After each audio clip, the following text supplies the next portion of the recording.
Hannah Grace versus Daniel Savage.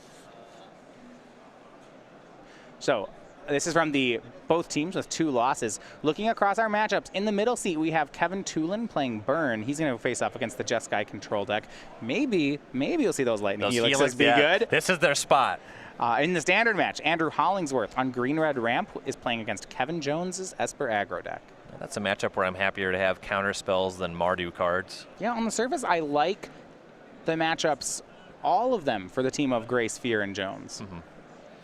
I think of them, this Legacy match is the one that you would worry about. Yeah, this one might be the closest. I mean, Kevin has been just rock solid this weekend. We've had them on camera twice. Kevin 4-0 in games on camera here. His deck looks great. His play has looked great. Mm-hmm. And Savage did lead on Scalding Tarn here, and Tannen looks like he either didn't have or decided not to represent the Stifle, which can be a really big difference maker in this matchup. Now, with Tarn, he doesn't necessarily know what his opponent's on. You see multiple Lotus Petals in Daniel's hand, so you may see some early fireworks here. Tannen's hand would have to be pretty bad to play Ponder over leaving up Stifle. Gotta figure he just didn't have it. See second land, Force of Will, 2 Petals, Sneak Attack, Emrakul are in Daniel's hand. So let's see where we go. Yeah. Double Petal Sneak Attack is extremely risky. You're just gonna run right into Daze. Well, if he has Force Blue card with it, then that's makes his it whole better. hand. That makes it better. Lotus Petal, okay. Now we're having fun. Lotus Petal resolves. Yeah, you see the rest of his hand: Sneak Attack, Emrakul, Force of Will, Blue card, Lotus Petal. Okay.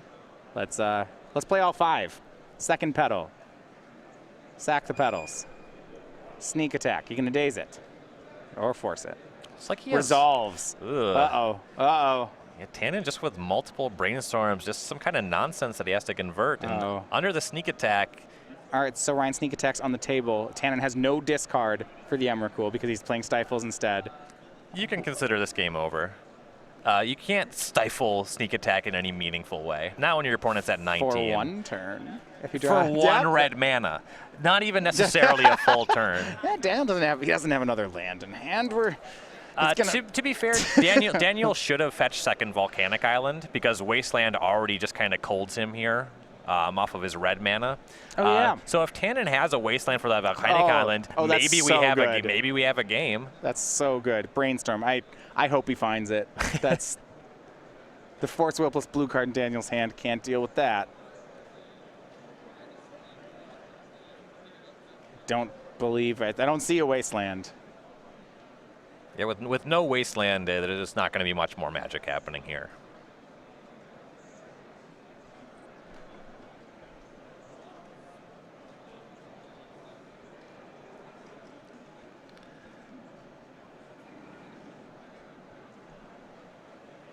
And Tannen really is just kind of hoping that there's nothing to be snuck in, but there is Emrakul hanging out there. Right. Even if there was no finisher in Daniel's hand, he still would have likely peddled out this Sneak Attack. Right.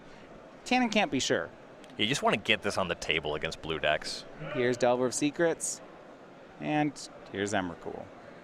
15-15, she swings in, kills Tannen's permanents, deals him 15. He'll drop to 4, Emrakul into the graveyard, and it shuffles back in.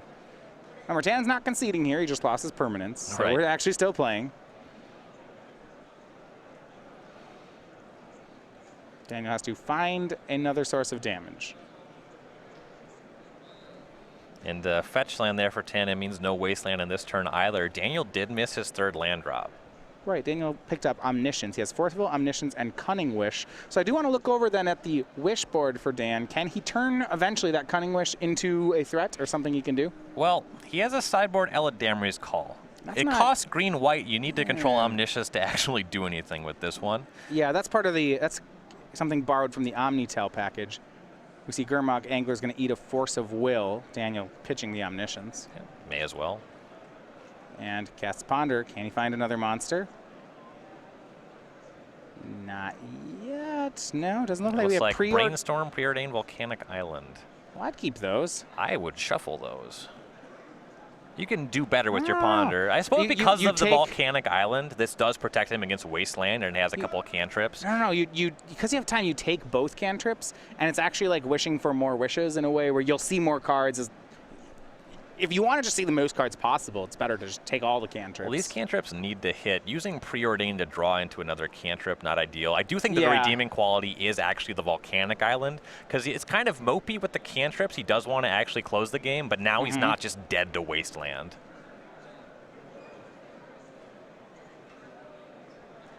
And I do like that. Right, so you mentioned he can... Now, one thing he can do, Ryan, here, is he can Cunning Wish for Intuition out of his sideboard and Intuition for a finisher, right? Sure. A little slow, but he's got time. Another fetch land for Savage. And you saw Tannen pointed a Thought Scour at Savage there, got the last card that was left on top. Ooh, I like that when you Thought Scour your opponent. Brainstorm for Tannen, trying to remake some lands. He's got to know that his time is short here before Daniel finds another creature. And with Scalding Tarn there, in addition to those two Volcanic Islands, Daniel will not be off of red mana.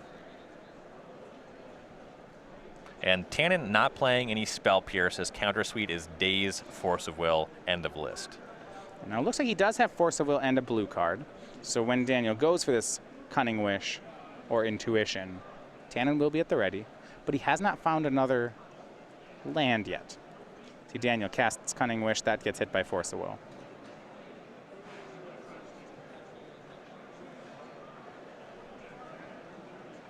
Tannen needs to find a threat fast. That's really what he needs to do here. He can't interact meaningfully with the sneak attack on the table. Deathrite Shaman and Wasteland for Tannen. So hitting 2 mana sources there is going to be good. It's a clock.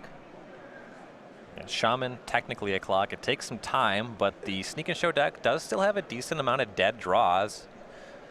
See Ancient Tomb off the top there, a second Ancient Tomb in hand. Yeah, and one thing I would have liked to see Daniel have played there is you saw at the turn with Ponder, he pondered into Preordain and then just immediately cast the Preordain to draw, basically scry top and draw. Would have waited on that one. I would have actually liked, his top 3 is Brainstorm, Preordain. I would have liked a play where he pondered and drew a card and then just didn't cast the first cantrip and naturally drawn the second so that you could go Preordain, bottom, draw, Brainstorm, draw. Exactly. Actually see fresh cards with your cantrips. Slow down turn and see the most possible cards, because once you find the creep monster here, it's not like Tannen can Force of Will the Emrakul when he draws it. I mean, Sneak Attack's already in play. Yeah. And because he's just drawing to that one specific thing, you know, having those extra cantrips, they technically were... You see more cards over just shuffling off of the Ponder, but when you use the one cantrip to draw the other, you're not really meaningfully seeing cards. Yeah, shuffling's fine. It gets you one more. Like I mentioned, if you just draw the 2 cantrips and then slow play all of them to max value them, you can see the most cards. And now Tannen's starting to get rolling here. 2 Deathrite Shamans, a cast of Brainstorm. He's got a lot to like, except for the fact that the Sneak Attack's in play. He's 1 top deck from dead. Right. And these dazes that he put back to the Brainstorm aren't going to help him at all at this point. He unfortunately won't be able to fetch those away, as his land is Wasteland. Oh, there's no way. There's no Thought Scour. There's nothing to do here. He's going to use both Wastelands on the Volcanic Islands. Now check number of Volcanic Islands here in Daniel's deck. So there's another Volcanic Island. There's also a basic mountain, and he has Scalding Tarn on the battlefield, so we can just go ahead and fetch away the mountain. Register the mountain in his spell slot. In the creature, all the lands are on one side, and the mountain is hanging out with the creatures. My first thought was he didn't play the basic mountain. No, it's just... Tannen gonna attack. Ponder. Uh-oh. 3 more. 4. No creature in those. Looks like Force of Will, Omniscience land. That's an easy shuffle. Oh yeah, get rid of all that. He has the fetch land up, so if he wanted 1, he could take it, but he doesn't want any of that. Well, while Tannen tries to eke out this game, his teammates are just taking care of business. Harlan Fear wins Game 1 in Modern over Kevin Toolan, and Kevin Jones taking Game 1 over Andrew Hollingsworth in Standard. I think Cunning Wish the pickup here. So we can Sure. again go for the Cunning Wish for the Intuition. Now, because Tannen Force of Willed the Cunning Wish and not the sideboard Intuition itself, that made this a live draw. Yeah. Tannen's going to Thought Scour his own Dazes away. That's a really strong play. Yeah, that'll help him see some fresh cards.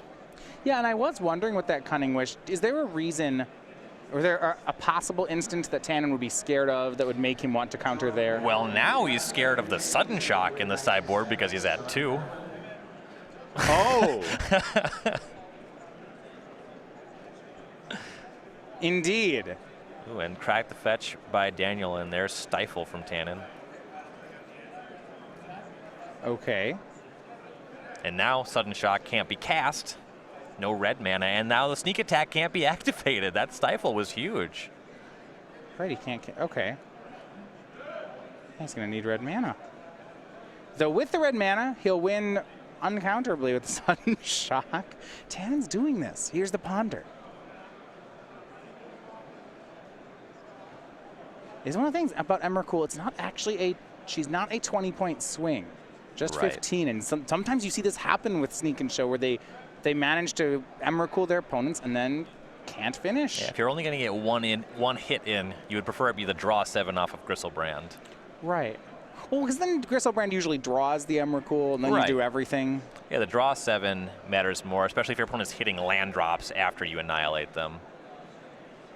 Delver's the cast for Tannen. He's doing it. Looks like Delver is going to be Force of Willed. Can't race that much. And it does make sense to Force of Will the Delver there, as silly as it looks. Well, what else are you Force of Willing? Exactly. You just have to stop from dying. Down to 11. See if Daniel's going to Ancient Tomb for this Cunning Wish. He will go down to 9. And I'm wondering, would you get Sudden Shock here? Or, I suppose, right? If you find a red mana, that's an uncounterable way to win the game.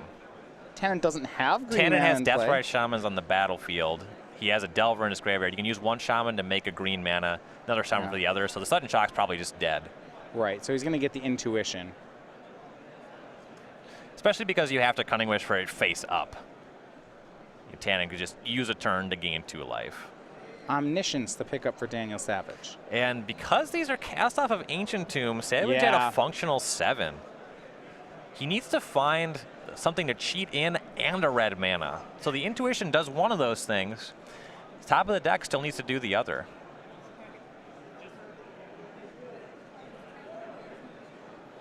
And Ryan, going back to, you had mentioned on the very first turn, second turn of the game, that he should have fetched for a Volcanic Island instead of that basic. Yep. How much has that mattered?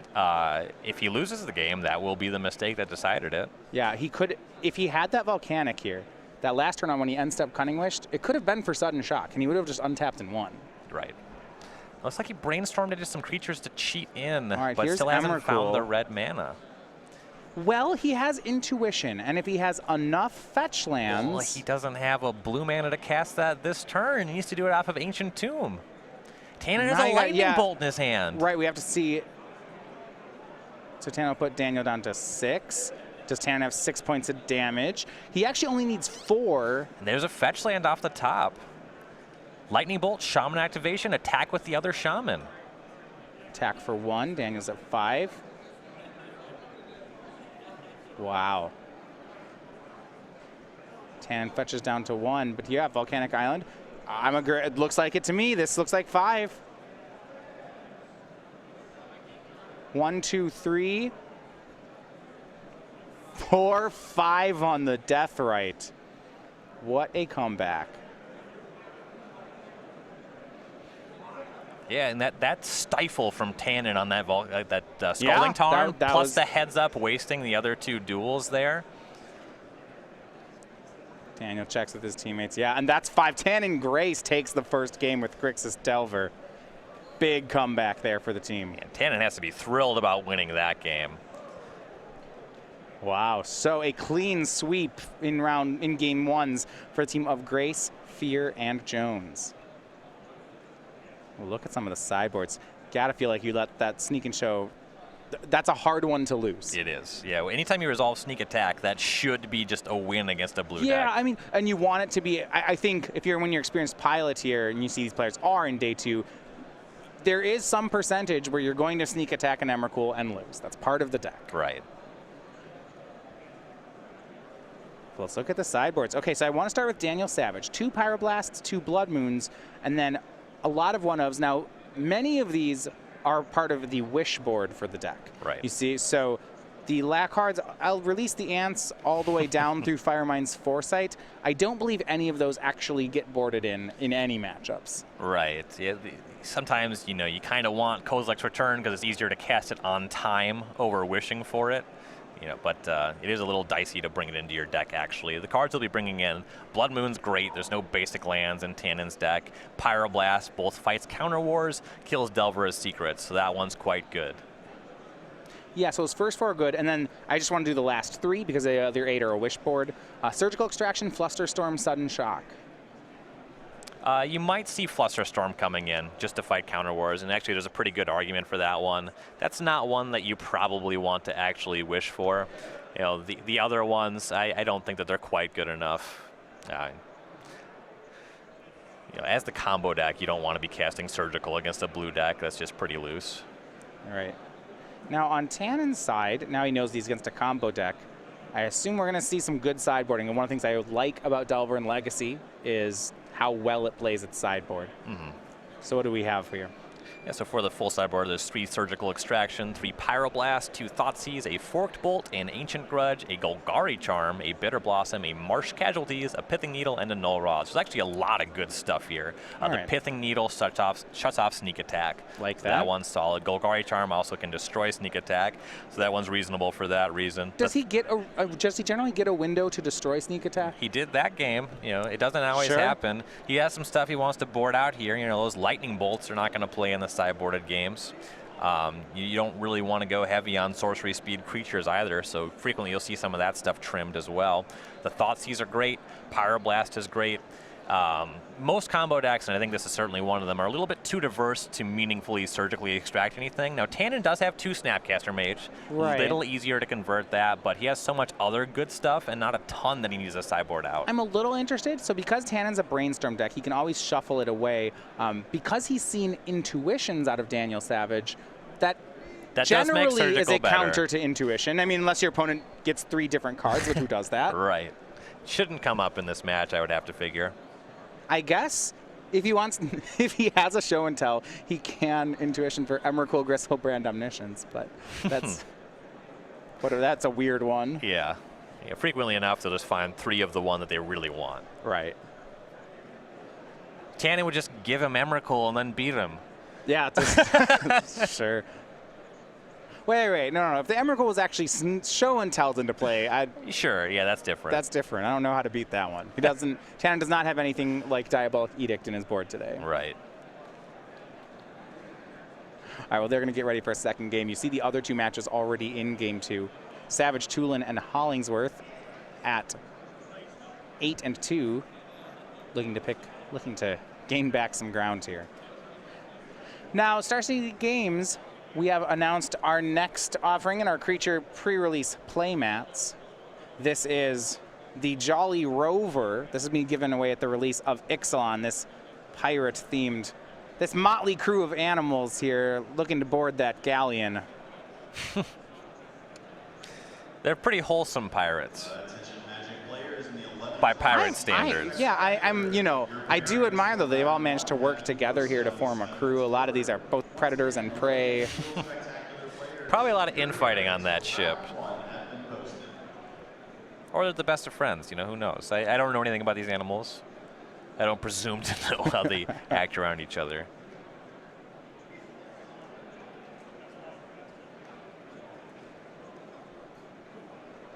So for Tannen Grace here, the Grixis Delver player, we said a lot of the matches this team have come down to him here. The 32-year-old from Baton Rouge, Louisiana, has 2 open top 8s, still looking for his first open win.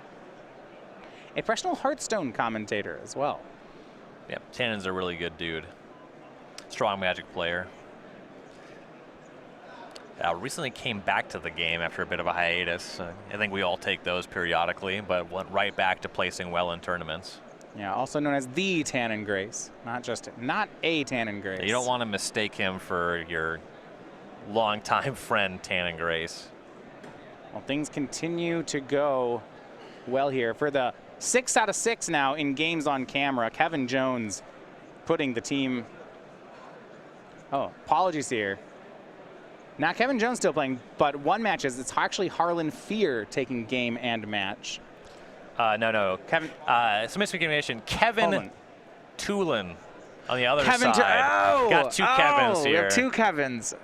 Okay, Kevin Toolan evens things up. All right. Forget everything I said. First win for Savage, Toolan, and Hollingsworth is Kevin Toolan will put a point on the board for Burn. So while there's only one, the Tannen Grace, there are multiple Kevins. And we are underway here. Savage off the mulligan, leading on Scalding Tarn into Basic Island again. Hopefully he has a hand that is more Wasteland proof here. And leading on Ponder. Yeah, that Wasteland for red mana ends up deciding the game, well, among a lot of things. Tannen took game one on just thin margins at a lot of points. Right. And it looks like the mana base developing here. He has Ancient Tomb and maybe just lands of that nature as second lands. So frequently here, if you have Show and Tell, finding the island is just correct. Checking the top there on a Ponder.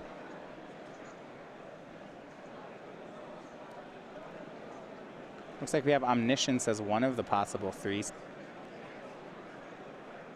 Though I don't believe we have that turn 2 Show and Tell. Savage has the mana for it, but maybe perhaps not the cards. If Show and Tell's not there, and this hand doesn't demonstrate any way to cheat anything in, looks like a shuffle. Yeah, or an additional cantrip. Right. You'd want to have at least a cantrip, but if you have to draw 2 of those cards... Yeah, it would have to be something like Brainstorm and a fetch land in hand, and then you're probably interested because Brainstorm. Yeah, a lot of plays in Legacy are made because Brainstorm. That much is true. Delver of Secrets for Tannen Grace. Looks like just a pass for Savage. Leaves up a fetch land. He has Spell Pierce and Omniscience both in hand. There is some argument for Savage just finding a reason to crack that fetch land main phase because he's already seen Stifle. Right. Frequently you want to get aggressive with those. Delver of Secrets is going to flip off of Stifle for Tannen. So, and someone likes to play combo decks. These are the starts I never want to see when my Delver opponent has a turn 1 good clock, a flipped Delver of Secrets, and then starts showing me stacks of counter magic. I'm really concerned on a combo side to play it to beat that. If Tannen has one of those sideboard Thoughtseize here, and or some counter magic, this is a really good start. Here's a Ponder. Delver won't just win the game. It's a 7-turn clock. That takes too much time to actually kill, but backed by Disruption, this will win. Yeah. The scary part when you play against them is that they have the Delver, and then there's some disruption, and then they bolt you out within the last turn or something like that. Right. I would trade not flipping my Delver for 2 or 3 turns if it means a stacked hand of interaction. Sure. A draw off the Ponder and shuffle from Tannen, and it looks like he was actually fishing for land 2 there and didn't see it in all 4. He does have Pyroblast in hand and Force of Will hanging out there, so his hand is pretty good, but light on mana. Delver, Brainstorm, Delver, Daze, Thought Scour, Force of Will. Oh yeah, this hand is stacked with interaction. Yeah, he does want to find that other land. The thing about it is the deck on the other side of the table. Sometimes these decks do have Daze. It does look like Savage is not packing that one, but he does have his own Force of Wills anyway. Yeah, Tannen has Force and blue card. You actually see he goes to his discard here because he wants to looks like he wants to leave up Daze, Force, and Pyroblast, which if he played any cantrip, he risks missing that. Right. If he goes for Brainstorm there and he misses, not only because he's not leave up Pyroblast, but he's also Brainstorm locked. Right. And he can cantrip. End step, he's going to Thought Scour himself as Daniel just passes him the turn. Draws Gurmag Angler. Can he hit the land here? No. Golgari Charm, another miss. All right, things getting a little bit awkward, but he still has the battlefield. Is that 7-turn clock you were talking about? Here it comes. It adds up. Daniel's at 10. It's probably 3 more turns. Daniel's going to have to use some of these fetch lands here. And Tannen looking at discarding the Golgari Charm. Can't cast that with Volcanic Island. I'd get rid of that for sure. You're 2 lands away from it instead of 1. Yeah, gross. Also, with so many lands on the battlefield for Savage, when are you ever going to be able to go Gaudy Charm? And another land here for Savage represents 6 mana. It's got multiple petals. Maybe he's going to go for that Omniscience. It's only 2 land mana short. And then he'll get Pyroblasted. Big problem here. Polluted Delta picked up by Tan and Grace. Now his hand is online. It's interesting here. He's going to use it and just crack the fetch land. He has a Brainstorm in hand, but he wants to leave up Pyroblast, and he wants to fetch Underground Sea. So Brainstorm there first just doesn't play. Yeah, and I suppose with Brainstorm, the idea is you shuffle away your weak cards to get better ones, but Tan doesn't have weak cards. Yeah, his hand is made. You know, there's an argument for shuffling away. It looks like he has 2 more Delvers. Don't really want any of that, but one pitches the Force. Yeah. And then the other one is just 1 card and a handful of good stuff. And now Tannen will cast Gurmag Angler, so he's got lethal on board, and he's sitting back behind 3 counter spells. I like where he is. Yeah, feels good. Force of Will, a pickup for Savage. I just think Savage never found a win condition here. Yeah, this hand doesn't look like it does anything. It's Omniscience, Gristlebrand, Force of Will, Spell Pierce, Lotus Petal, Lotus Petal. So he can get up to 8 mana off of Petals. Not enough for Omniscience, and he does not have black lands that he can find, so he can't cast Gristlebrand. You need all his Lotus Petals to just cast Gristlebrand? That doesn't work. Don't see many hard cast Gristlebrands in Legacy. You never see him out of this deck. Yeah, like I've seen him out of Reanimator, I think once. Often enough in Reanimator, they just like draw more fetches than fetchables. And yeah, they don't. Sometimes these decks just don't have the physical lands to cast it. Right. Well, 2 Petals from Savage, those resolve. But where next?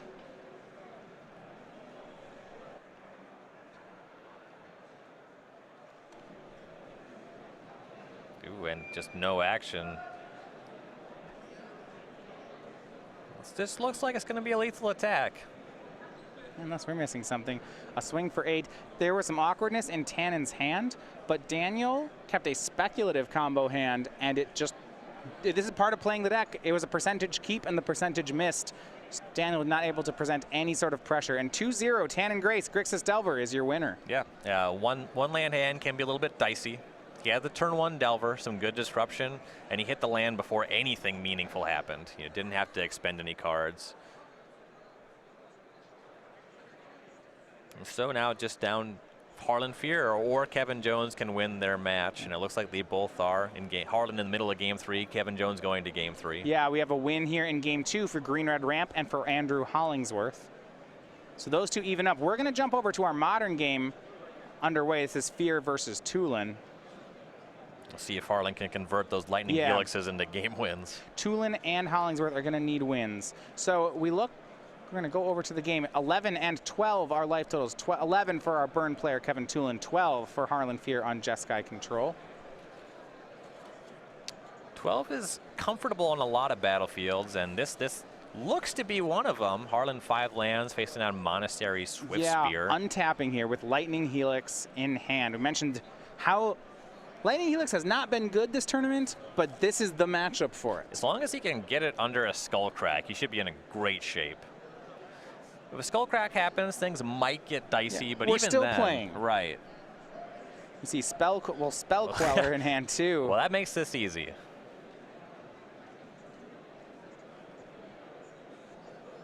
So Flooded Strand for Harlan makes land 6. Looks like he's on Spell Queller, Serum Visions, Lightning Helix. Cracking a fetch there so you can cast Serum Visions. You always want to shuffle before you do your scrying. All right, life totals have confirmed are correct here. 9 for Harlan Fear. He'll cast Serum Visions. Draws a Spire Bluff Canal. Top of the deck shows another Lightning Helix. We're pretty in. Yeah, Lightning Helix should for sure stay on top. Serum Visions probably as well. And I like the way he ordered them too. He put the Helix under the Visions. That way he knows he's drawing a card he wants off the Serum Visions. And then he gets to scry. I agree. I really like that sequencing. Karn looking just to play a defensive game plan here if he helixes away these creature threats. Swift Spear will attack, and looks like Harlan will just jump a Spell Queller into play to block. Yeah, that'll force a spell to either kill the Spell Queller or to cause the Swift Spear to survive. And then Harlan can go for the Lightning Helix.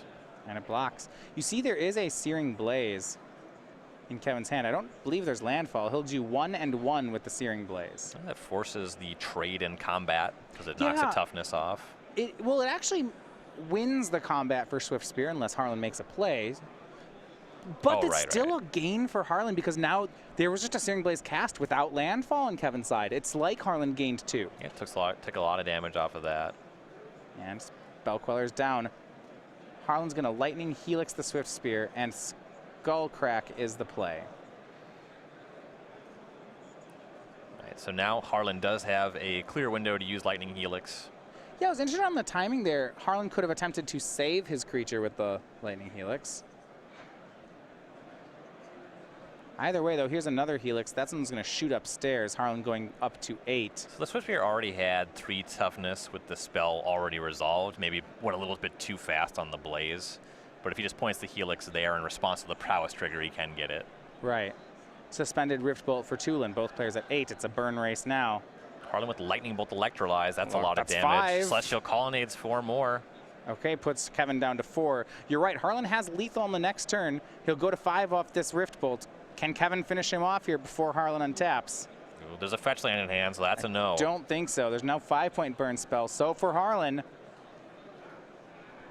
everything looks okay in his hand. He looks at it too. The Colonnade may have just been enough on its own without the burn spells. Here's Electrolyze. Toolan to 2. I like that he plays it a little bit safe here. Yeah, and Snapcaster now means no reason to play it safe. Well, actually just passes. Well, he's leaving up Snapcaster Lightning Helix in case 2 burn spells come at him. I do like this a lot. Leaving up Interaction when you go for lethal is just a lot safer than going for it. You know, Kevin had 2 cards in hand. Harlan didn't know that one of them was blank. Lightning Bolt for lethal. Kevin Toolan responds with Lightning Helix. Fear will spell quell it, and that is going to be the match. Harlan Fear wins in Modern with Jeskai Control, 2-1. So with his match win and Tannen's match win, that will be a win in the round for the team of Grace, Fear, and Jones. Lightning Helix doing work at long last.